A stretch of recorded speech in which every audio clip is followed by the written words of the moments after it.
Des dizaines de personnes sont portées disparues. 300 000 personnes se retrouvent sans abri à Beyrouth. L'état d'urgence a été décrété dans le pays pour 2 semaines. Et en France, la communauté libanaise suit la situation évidemment avec beaucoup d'inquiétude. Philippe Elage est installé en France depuis 1 an. Estelle Henry l'a rencontré. Et maman. Depuis la catastrophe, Philippe Elage prend très régulièrement des nouvelles de sa mère. Elle se trouvait à quelques kilomètres de l'épicentre de l'explosion. Ma mère a été propulsée par le souffle de l'explosion. Elle a une jambe qui a été touchée. On ne sait toujours pas si c'est grave ou non. Elle n'a même pas pu passer aux urgences. Tellement les hôpitaux et les urgences sont à 200% de leur capacité normale. Une terrible angoisse mêlée de souvenirs traumatisants du passé. Quand j'ai appelé ma mère, elle était en larmes. Elle criait, elle pleurait.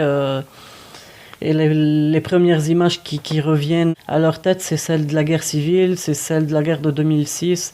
On en a marre tout simplement de voir notre pays saigner comme ça, à mort. À Toulouse, la solidarité s'organise. Anthony Kerr, secrétaire de l'association des Amis du Liban. Le Liban a besoin de votre aide, pas seulement financière, mais aussi des habits, des aliments. La France, pour le Liban, c'est sa mère. Et l'association toulousaine souhaite mettre en place une collecte de dons pour les victimes de la catastrophe.